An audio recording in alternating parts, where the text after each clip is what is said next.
Welcome to BRIC's first annual conference. BRIC is the Prince's Regeneration Trust's new education programme for community groups working on heritage regeneration projects. The Prince's Regeneration Trust expertise comes from almost 2 decades in the heritage regeneration sector.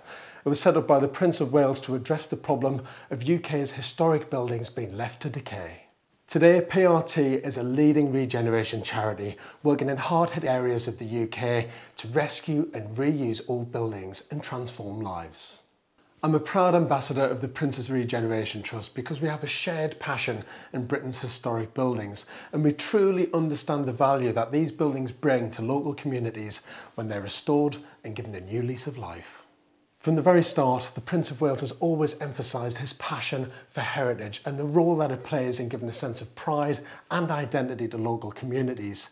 He's also really passionate about the role that local people and businesses can play in finding a new use for their historic assets. There are thousands of buildings and communities in need, communities which are socially and economically deprived, struggling with the blights of poverty, unemployment, and a loss of pride in their local neighbourhood, often as a result of losing their vital industries.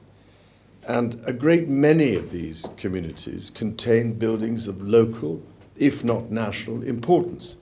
And I'm convinced that with a little imagination, these well-constructed old buildings could very easily be transformed and given new uses, which then act as a powerful catalyst for social regeneration within communities. The great thing is that most of these buildings can convert far better than any modern building can.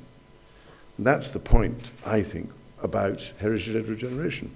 You can use most of these buildings again in some way or other. I've always believed that heritage-led regeneration, in other words, finding new uses for redundant heritage buildings and turning them into real assets for their local communities, is absolutely vital in bringing new industry and business to the area, boosting the economy and providing much needed employment and prosperity.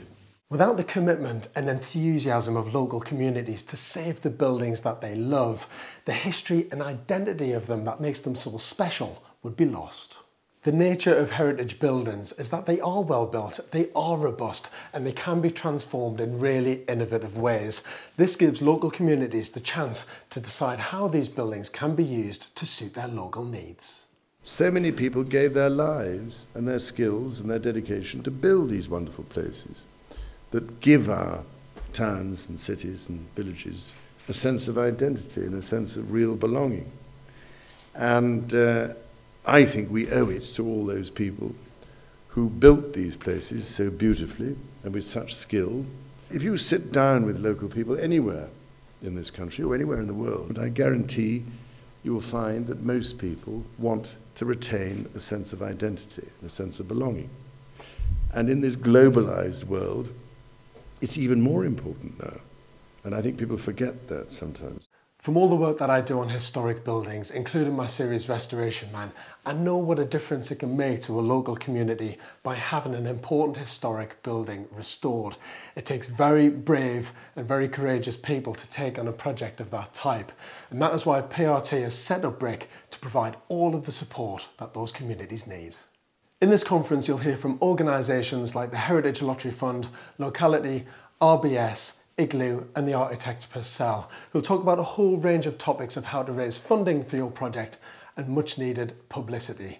The conference will also be an opportunity to debate all the issues surrounding the sector and celebrate success.